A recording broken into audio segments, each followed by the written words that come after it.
the 1860s, and the Civil War was raging. And it was a time when medicine was still in the dark ages. There was no concept of a germ theory yet. A hospital is a place you went to die. A young woman, Ellen White, had a vision, she claimed from God, for a new understanding of health and healing. It became one of the cornerstones for a new American-born religion, the Seventh-day Adventists. Today, Adventists operate some of the nation's leading hospitals. One of the key ways that we thought we would make history is to create the community hospital of the future. Explore the latest medical technology. To the trained eye, he has an aneurysm right here. Expand on the pioneering work of infant heart transplants. In fact, we can take his heart out, put a new heart in. There's something miraculous about all that. Practice a body, mind, and spirit approach to health and healing. Even the curriculum in medical school is changing to incorporate a more holistic view. And the irony is that Adventists, who believe in the near end of the world, are now among the healthiest and longest living people on the planet. Well, I'm 98 years young. They live anywhere from 5 to up to 10 years longer. It's pretty exciting.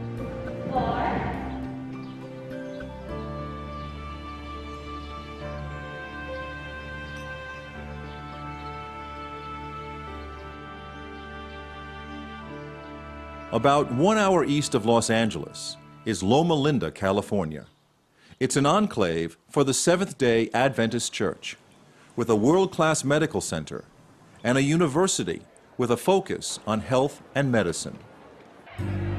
Loma Linda came to world attention in 1984 when Dr. Leonard Bailey transplanted the heart of a baboon to save the life of a dying child, a child that became known as Baby Faye.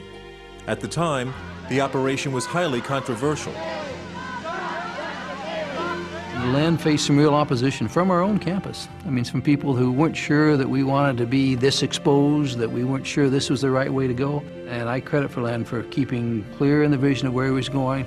I do believe that the scars that Len got during this time have made him the gentleman that he is.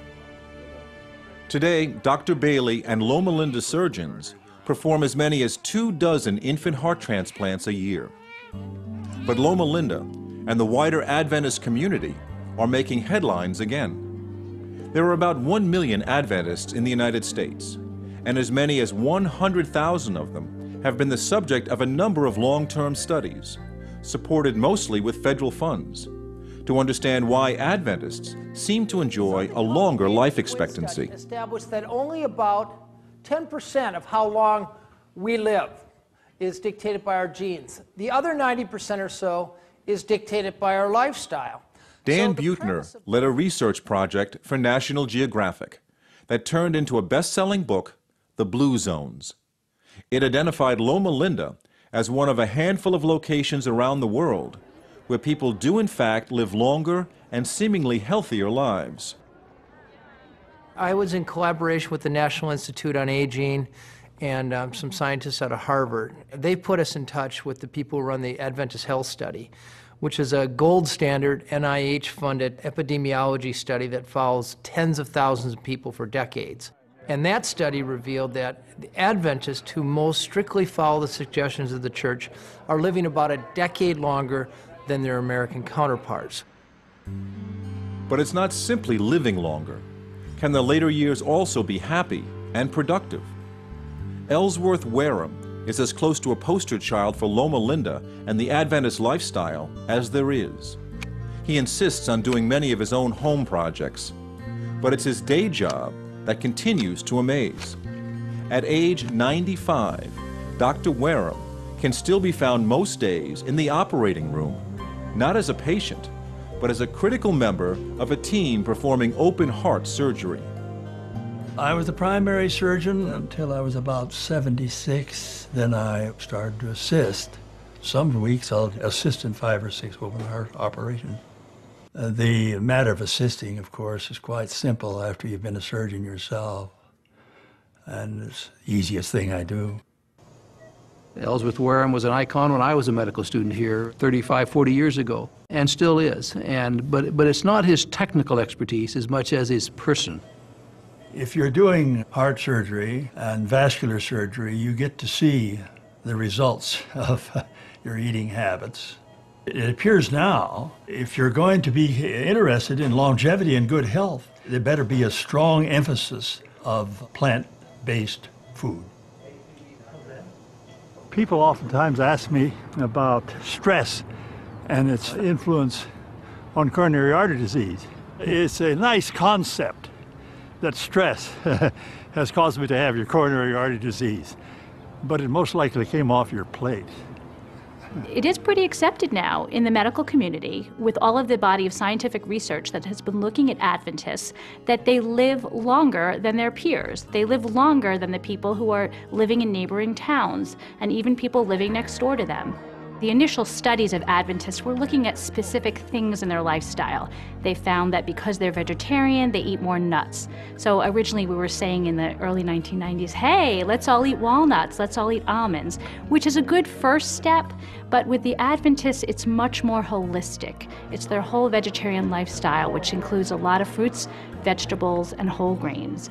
But it's also beyond that. They believe in a strong sense of community. Well, I'm 98 years young. I am blessed because I have a church family. Well, I think we're content. I think contentment means a lot. 6, 7, give me 4. Out. They believe in exercise. 4. Great. I come 5 days a week. I don't eat meat. I haven't for close to 40 years. I am over 70, so well over 70, so that's as close as you're going to get. You get around people that don't smoke, that don't drink, you just get a different frame of mind. We have a number of people who come for proton treatments, and they come, while they're here, the 3 months or however, they come regularly, many of them. Proton treatments for people mostly suffering some form of cancer who come to Loma Linda. They stay for a month or longer for daily treatments in the proton accelerator, a revolutionary process that splits the atom to more precisely target cancerous growths. It's one of the paradoxes within the culture of Seventh-day Adventists. For on one end of the campus is the church, for a religion founded by a 19th century woman, Ellen White, a religion that by its own description is rather conservative, with a traditional biblical understanding of creation, and a firm belief in Advent, meaning coming, and in this case, the imminent second coming of Christ. Yet, across the same campus, Seventh-day Adventists are on the cutting edge when it comes to medical science and holistic health. I think what makes Loma Linda so unique is this attempt to ride the line between both faith and science, in which we actually see faith as complementing, directing, and strengthening science, not as something we're trying to put back or leave behind.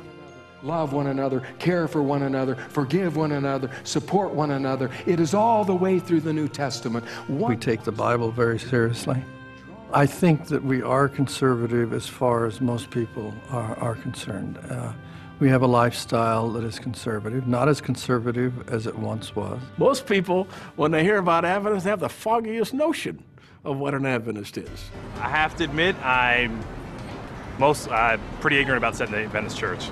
I have heard of them, but I don't know their backstory at all. I don't think I have a clue.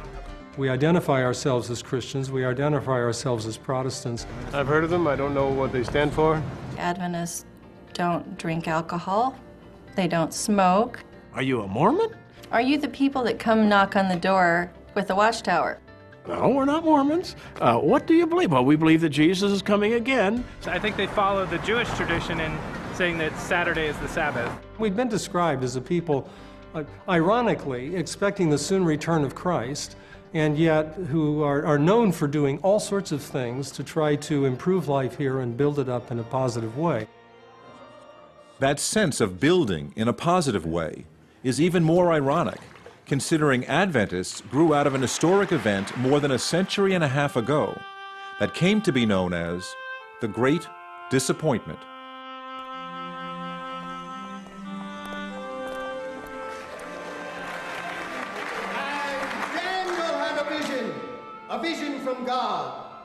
And he said, I was frightened and fell upon my face.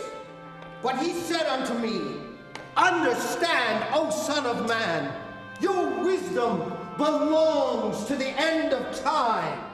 In the mid-19th century, a Baptist preacher, William Miller, traveled the country preaching that the second coming of Christ was close at hand.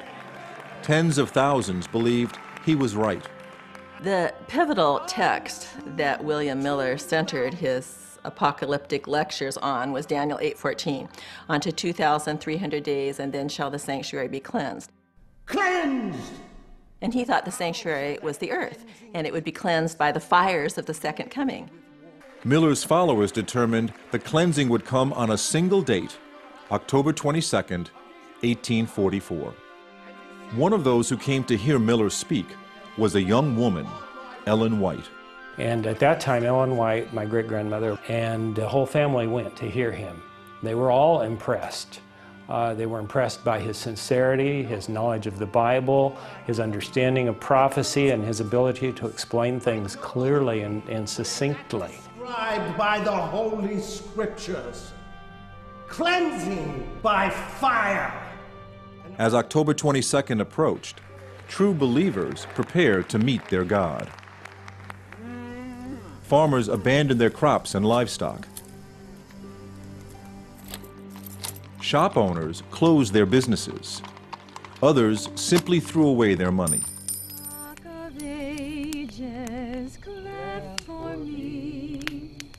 Let me hide myself in thee.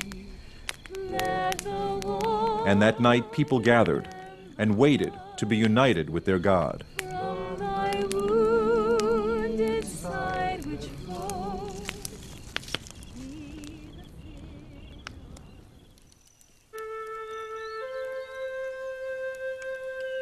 But the next morning, Ellen White and the others awoke to a world unchanged.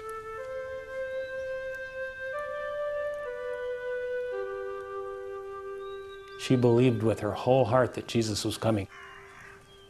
She writes in her own writings, I went home and I cried all night. I think the disappointment of those earnest believers knew no bounds.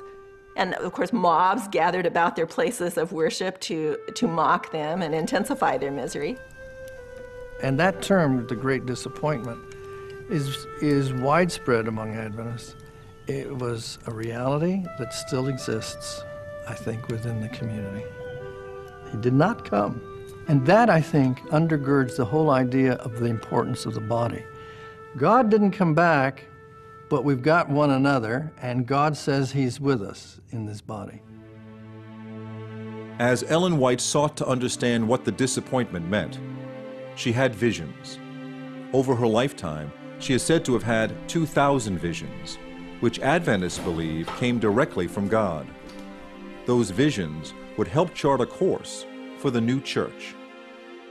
She would often faint on the floor. They'd put a pillow under her head, and she would be seemingly out of it. They would test, and they couldn't see that she was breathing. And then she would come out of these and start saying what she had seen.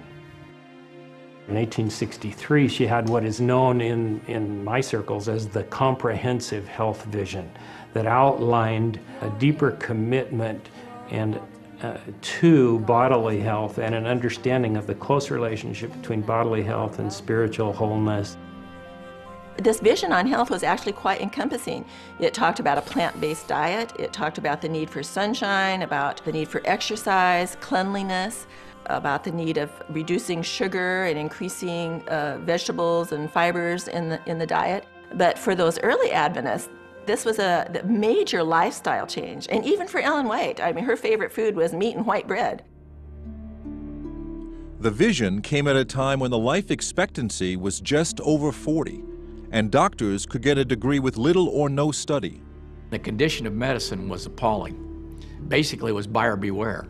If you went to the doctor, the most common prescription you were given often contained things like drugging, bleeding, leeching, and even prescribing of smoking if you had a problem with coughing. In fact, the most common prescription was when you begin coughing, smoke 2 cigarettes immediately. Medicine in the mid-19th century was based on adjusting the bodily fluids. Bleeding was if you got too much body heat, you just bleed off a pint of the stuff.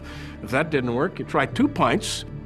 And then also, you could take medicines, often that in fact, generally contain both arsenic and mercury, and they would definitely flush out your system, fore and aft. No rich person in the 19th century went to a hospital. They had a physician come to them, because without germ theory, you died in a hospital. Despite the public's fear of health institutions, in 1866, 3 years after it formed, the new Adventist Church opened the Western Health Reform Center in Battle Creek, Michigan. It became an instant success because so few people were dying. Soon, a brilliant young surgeon, John Harvey Kellogg, whose medical education was sponsored by Ellen White, became director. Kellogg changed the name to the Battle Creek Sanitarium, and over the next half-century built an empire around the evolving Adventist approach to medicine and healthy living. Kellogg is the man who chose the word sanitarium because what he wanted is a place where people come to learn how to get healthy and to stay healthy. People were getting fresh air, sunlight, patients who were taking walks, and he understood the benefit of the natural healing effects that were available in the environment, coupled the best of science with the best of what we can get naturally, and really did something that revolutionized care in his day. Through the years, Kellogg's reputation as an eccentric personality was only enhanced by his passion for new ways to harness nature for diet and health. He experimented with heat treatments and hydrotherapies.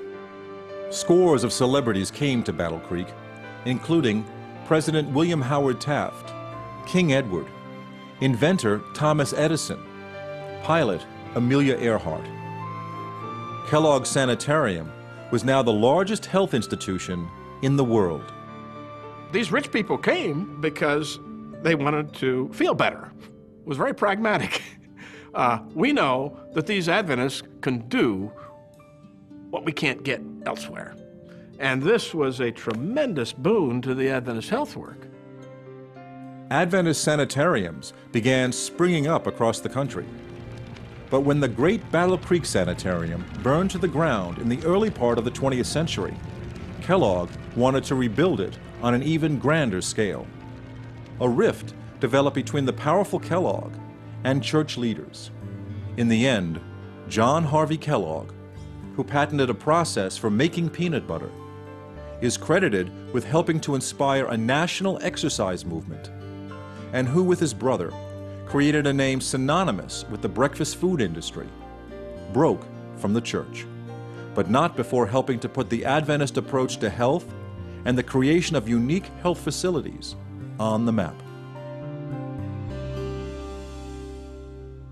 Florida Hospital admits 110,000 patients a year.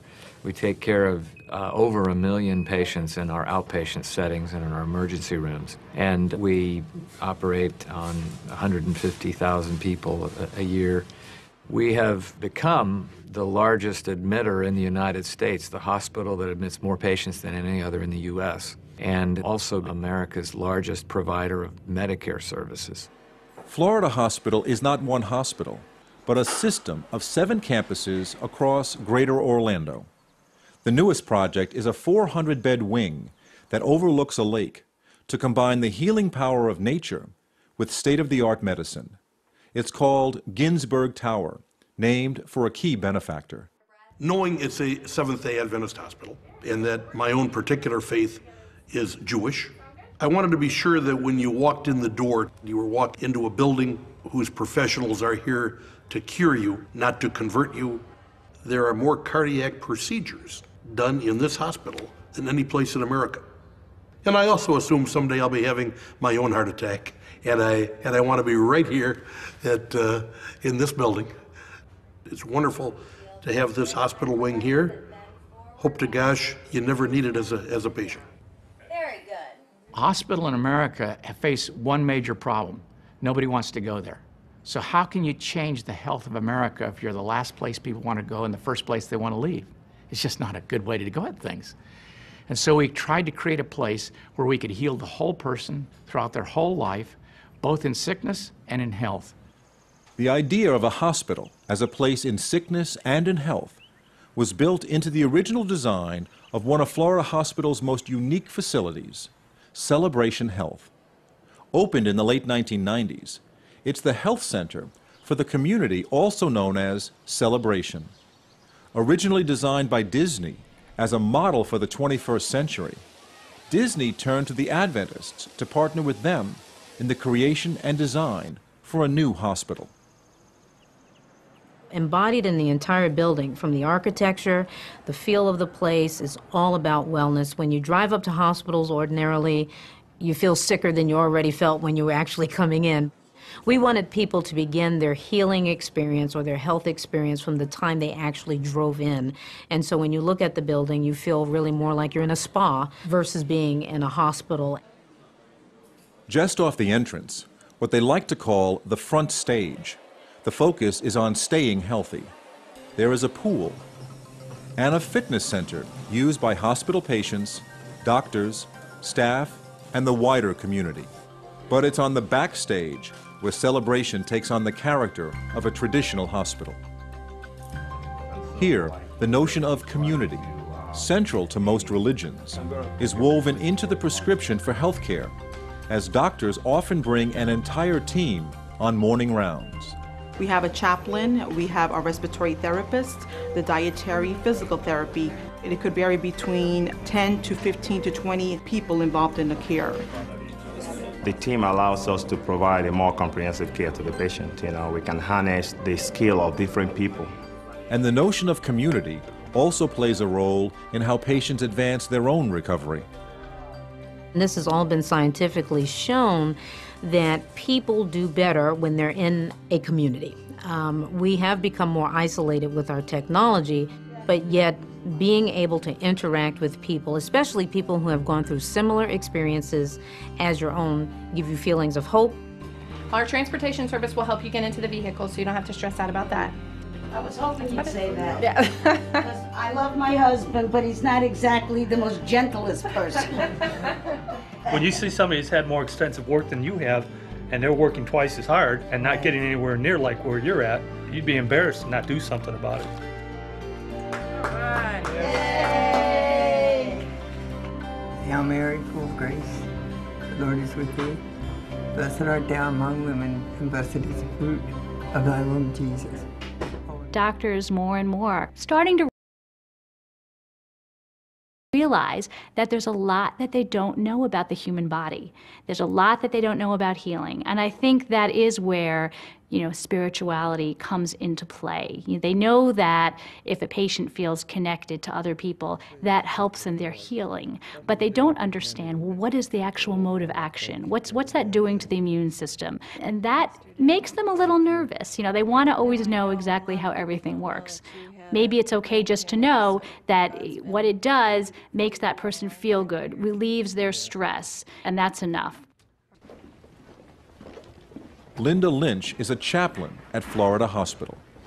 In a system that believes in the connection between body, mind, and spirit, her domain is the spirit, primarily for women and infants. It means she works with many of the expectant mothers.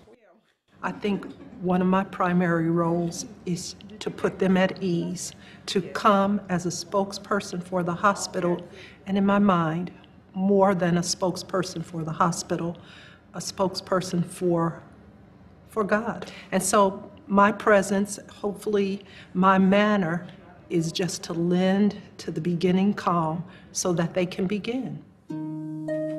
Tonight, Yolanda Robinson is about to give birth to her third child.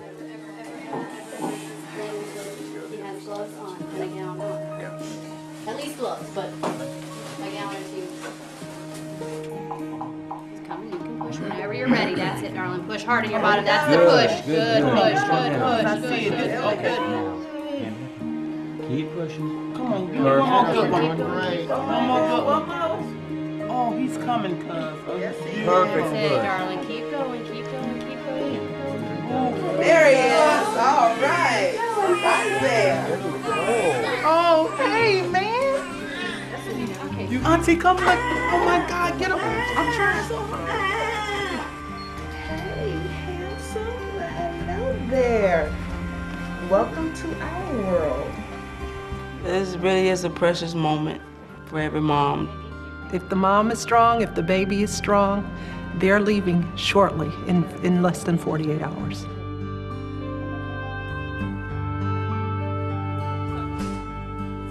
But some births are more complicated. Nikki Floyd broke her back in an accident while 40 weeks pregnant. The baby is taken by cesarean section and brought immediately to the neonatal intensive care unit.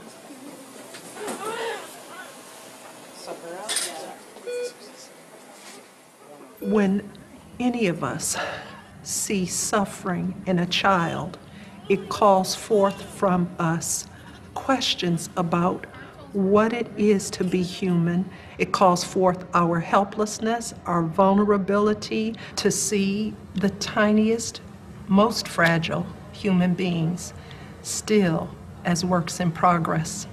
1 pound, 2 pounds, 3 pounds. Very rarely do we have a baby in there that's regulation size that weighs 6 pounds or more. Oh, feisty Missy. Everything good. Everything is beautiful. She's doing really good. Oh, praise the Lord. What a miracle.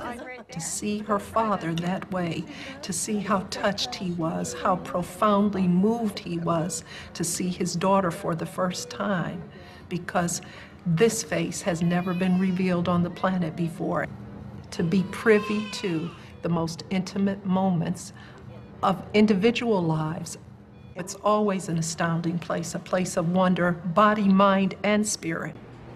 You gonna wake up for your close-up? You gonna wake up? Wake up. Wake up. But sometimes those intimate moments can be very painful. A generation after baby Faye, Dr. Leonard Bailey oversees an intensive care unit where infants are waiting for heart transplant.